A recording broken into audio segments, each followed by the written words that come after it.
नमस्कार दोस्तों, स्वागत है आपका ट्रू एस्पिरेंट चैनल पे। मेरा नाम है सुधीर। चलिए शुरू करते हैं आज का सेशन। रिसेंटली आपने सुना होगा अमरनाथ में बहुत ज़बरदस्त तरीके से बादल फटे, क्लाउड बस्टिंग हुई, जिसके चलते बहुत सारे लोग मारे गए, बहुत सारे लोग लापता हैं। जितनी भी अकोमोडेशन की फैसिलिटीज़ थी वो सारी की सारी डिस्ट्रॉय हो गई।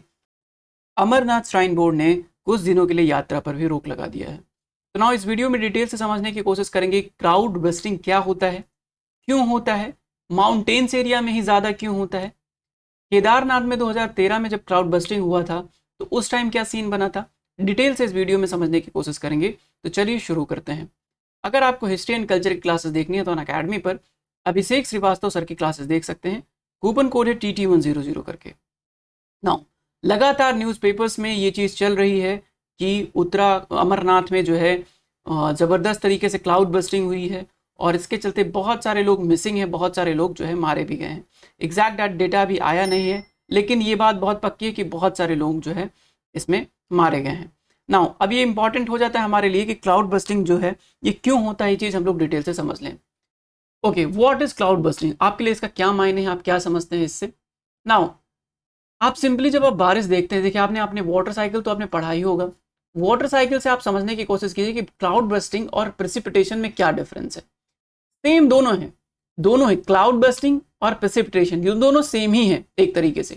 बट डिफरेंस क्या है, जो क्लाउड बस्टिंग होती है उसमें क्या होता है कि पानी बहुत तेजी से किसी छोटे से लोकेशन पे बहुत तेजी से, ज्यादा इंटेंसिटी से, ज्यादा मात्रा में क्या होता है, जब बारिश हो जाए तो उसी बोल देते हैं कि बादल फट गया। कुछ लोगों के अंदर इसको लेके मिथ है कि यार बादल का फटने का मतलब ये हो गया कि शायद कहीं किसी जगह पर आसमान खुला और वहां से पानी झमाझम बरस गया या ज्यादा मात्रा में बारिश की, क्या कोई छेद हो गया, कोई होल हो गया। ठीक है, ऐसा कुछ नहीं होता है। नॉर्मल प्रोसेस ही होता है। सबसे पहले क्या होता है, इवापोरेशन होता है। ओशन, लेक, स्ट्रीम से इवापोरेशन होगा। ठीक है, इवापोरेशन के बाद क्या होगा, इवापोरेशन के बाद कंडेंसेशन होगा। नॉर्मल प्रेसिपिटेशन, बारिश की प्रोसेस। कंडेंसेशन के बाद जब ज्यादा मात्रा में जो वाटर होल्डिंग कैपेसिटी मॉइस्चर में नहीं रह जाएगी। ठीक है, यानी कि पानी की मात्रा मॉइस्चर में ज्यादा हो जाएगी, नमी ज्यादा हो जाएगी। ठीक है, जिस पे कंडेंसेशन हुआ है, जिस अणु पे जिस कंडेंसेशन हुआ है उस अणु की वाटर होल्डिंग कैपेसिटी कम हो जाएगी, ज्यादा मात्रा में पानी हो जाएगा। तो क्या होगा, बारिश होता है। ठीक है, वाटर होल्डिंग कैपेसिटी कम होती है और ये तकरीबन 15 किलोमीटर की ऊंचाई तक ये जा सकते हैं बादल। ठीक है, तो जब वो ऊपर जाते हैं और उसके बाद जो है बर्फ बन जाते हैं और जो वाटर होल्डिंग कैपेसिटी कम होती है तो बारिश के रूप में नीचे पानी आता है। ये सिंपल प्रोसेस होता है। लेकिन क्या हो जब ज्यादा मात्रा में पानी यहां पर इकट्ठा हो जाए, कंडेंसेशन प्रोसेस के दौरान बहुत ज्यादा मात्रा में पानी यहां पर इकट्ठा हो जाए और अचानक से जो है ये बारिश होने लगे पर्टिकुलर जगह पे। तो जब अचानक से किसी पर्टिकुलर जगह पे बारिश होती है तो उसी को बोल देते हैं कि भाई बादल फट गया। और बादल फटने की घटना इतना भयावह क्यों होती है, इतना भयावह इसलिए होती है क्योंकि बादल, कभी आपने नहीं सुना होगा कि किसी प्लेन एरिया में बादल फट गया। आपने कभी सुना कि उत्तर प्रदेश में बादल फट गया? उत्तर प्रदेश में बादल नहीं फटता है, क्योंकि बारिश होती है तो यहां पे देखो बारिश हो गई। अब देखो यहाँ पे हमेशा आपने सुना होगा कि माउंटेन्स एरिया में ही बादल फटते। क्यों? क्योंकि ऊंचाई जो है वो कम है। यहाँ पे माउंटेन्स, यहाँ पे जो है आपके बादल दिख रहे हैं। जब बादल इतनी कम ऊंचाई से जब बारिश होती है तो जाहिर सी बात है कि बहुत तेजी से जो है धड़ाम से लड़ती है पहाड़ों पे। और पहाड़ों पे लड़ने के कारण से क्या होता है कि यहाँ पे लैंडस्लाइड हो जाता है। और लैंडस्लाइड होने के कारण से क्या होता है, उत्तराखंड और अमरनाथ जैसी घटनाएं होती हैं। नाउ देखो, इतनी बात समझ में आई होगी। देखो बहुत सारे लोगों के मन में बादल के फटने को लेकर एक अलग जो है कॉन्सेप्ट है। ये बात आपको समझनी होगी। बादल के फटने का जैसा जो घटना है ये कोई अलग घटना नहीं है। जैसे अब हम लोग कई बार कल्पना करते थे जब छोटे रहते थे, तो बादल के फटने का मतलब होता था, न्यूज में आता था कि बादल फट गया, यहाँ फट गया, वहां फट गया। तो हम लोग सोचते थे कि यार कोई एक, मतलब मन में आता था कि एक पानी का गुब्बारा होगा, उसमें जो है अचानक से वो फट गया होगा, तो जो गिर रहा है वही जो है बादल का फटना, ऐसा कुछ हो रहा होगा। तो ऐसा नहीं होता है। बादल का फटना जो है सिंपल नॉर्मल प्रेसिपिटेशन प्रोसेस है।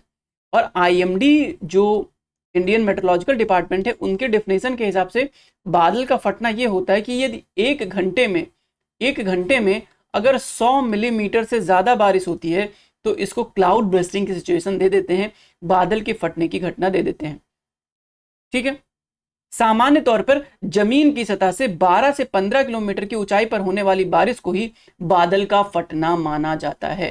ठीक है, इतनी ऊंचाई पर, यानी कि पर्वत से ऊपर जाएंगे, यहाँ नीचे यहाँ पे जो छोटे छोटे जो है आपको दिखाई देते होंगे बादल, उनसे कभी बादल का नहीं फटना होता है। हमेशा क्लूमोनिम्बस जो है क्लाउड्स होते हैं, पच्छ कपासी मेघ जिनको बोला जाता है हिंदी में, उनके द्वारा ही बादल का फटने की घटना होती है। ठीक है, ये बात समझनी होगी। अब देखो यहाँ पर आपको हमेशा माउंटेन्स एरिया में ही दिखाई देगा, इसलिए क्योंकि यहीं पर इतना ऊंचाई होगा और यहीं पर अचानक से बारिश होना स्टार्ट हो जाएगी। और चूंकि एक तो पहली बार टक्कर होता है पहाड़ों से, बादल टक्कर, जैसे मान लो कि इनमें एक बादल जा रहा था उड़ते हुए उड़ते हुए उड़ते हुए, और इधर माउंटेन मिल गया, तो माउंटेन से इस बादल की टक्कर हुई, टक्कर होने के कारण से बहुत तेज से जो है इसमें जितना भी कंडेंसेशन, जितना भी नमी था, मॉइस्चर था, वो अचानक से जो है बारिश के तौर पे जो है पहाड़ों पर गिर गया। ठीक है, यानी कि ज्यादा नमी वाले बादल, सपोज करो एक बादल ए बादल, ये मान लो ए बी एंड ये सी बादल, ये आपस में मिले किसी पहाड़ी एरिया में। ठीक है, जा रहे थे आपस में पहाड़ी, अब इनका क्या होगा, आपस में क्या नमी क्या हो जाएगी, नमी जो है आपस में मिलेंगे तो नमी बढ़ जाएगी अचानक से। ठीक है, पानी की बूंदें आपस में मिल जाएंगी और इससे क्या होगा, इनका घनत्व तो बढ़ जाएगा। जब घनत्व तो बढ़ जाएगा, तेजी से बारिश होना स्टार्ट हो जाएगा, दैट इज द बादल का फटना। अलग अलग तरीके से समझाने की कोशिश करी है मैंने कि बादल का फटना कैसे होता है। एक और बात मैंने जो आपसे सबसे पहले कहा था कि क्यों जो है सिर्फ पहाड़ों पर फटते हैं बादल, तो इसका जवाब हमको मिल गया कि यहाँ पे क्या होता है कि फंस जाते हैं बादल। फंसने के कारण से अचानक से जितना इनके पास मॉइस्चर रहता है, ठीक है, मिल जाता है आपस में और उसके बाद जो है बारिश हो जाती है फंसने के कारण से। ठीक है, तो एक रीजन ये हो गया।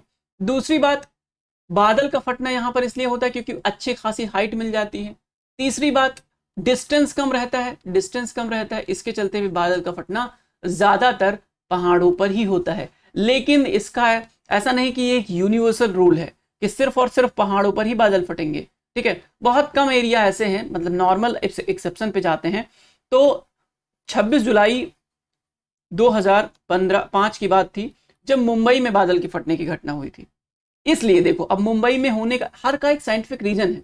मुंबई में क्यों हुआ भाई, मुंबई में इसलिए हुआ क्योंकि वहां पर बादलों में मॉइस्चर बहुत ज्यादा होगा। क्यों, क्योंकि समुद्र के पास है, तो समुद्र में भी बादल के फटने की घटना होती है क्योंकि वहां पर बहुत ज्यादा मात्रा में मॉइस्चर मिल जाता है।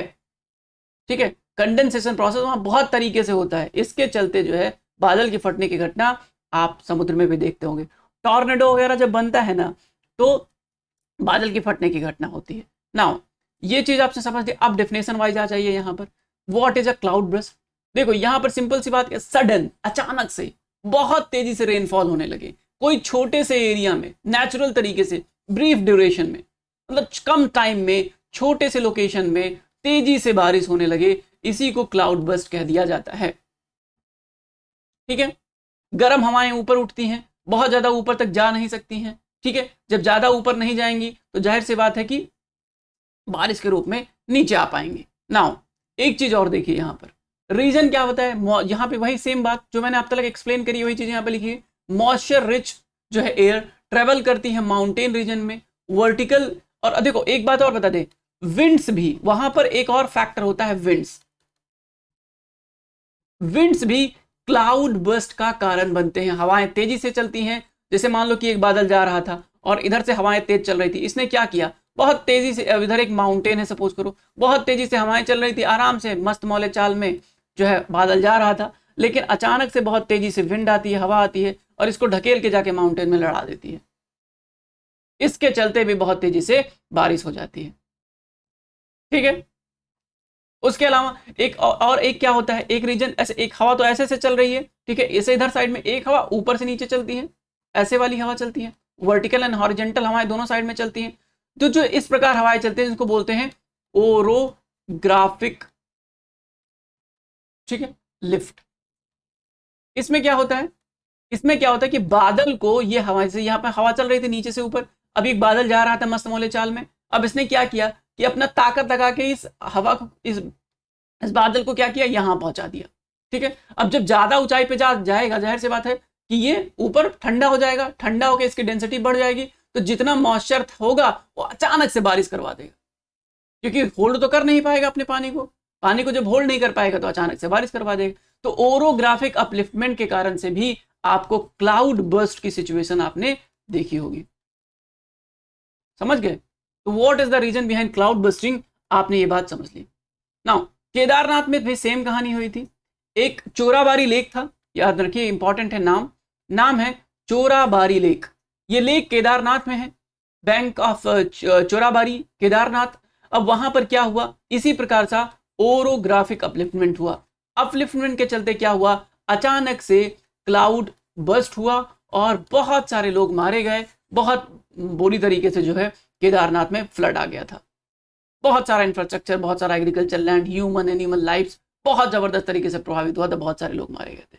तो चोराबारी लेक आप एक इंपॉर्टेंट नाम है, याद रखना। बहुत बहुत बुरी तरीके से 2013 में जो है केदारनाथ में ये फ्लड आया था क्लाउड बर्स्टिंग के कारण से। उम्मीद है आपको बादल के फटने की घटना आपको समझ में आई होगी। अगर आपको बातें समझ में आती हैं और ये सीरीज आप कंटिन्यू रखना चाहते हैं तो please let me know in comment section, क्योंकि फिर आप देखो एनर्जी लगाने का कोई फ़ायदा नहीं होगा, फिर हम नेक्स्ट किसी और कोर्स प्लानिंग करेंगे, ठीक है। तो इसलिए ज़रूरी है, क्योंकि बहुत सारे कोर्सेस हैं इस पर। तो अगर आपको लगता है कि इस कोर्स को कंटिन्यू रखना है तो let me know in comment section. उसके अलावा आप हमसे जुड़ने के लिए टेलीग्राम ग्रुप पे ज्वाइन कर सकते हैं, ये लिंक है जो कि डिस्क्रिप्शन में भी अवेलेबल है, आप जाके ज्वाइन कर सकते हैं। ये व्हाट्सएप नंबर है, आप हमसे जुड़ने के लिए इस व्हाट्सएप नंबर पर भी हमें मैसेज कर सकते हैं, ठीक है। अगर आपको चीज़ें ठीक लगती हैं तो आप जो है हमको नीचे कमेंट सेक्शन में ज़रूर बताइए। मिलते हैं नेक्स्ट वीडियो में। Thank you so much for watching, have a nice day.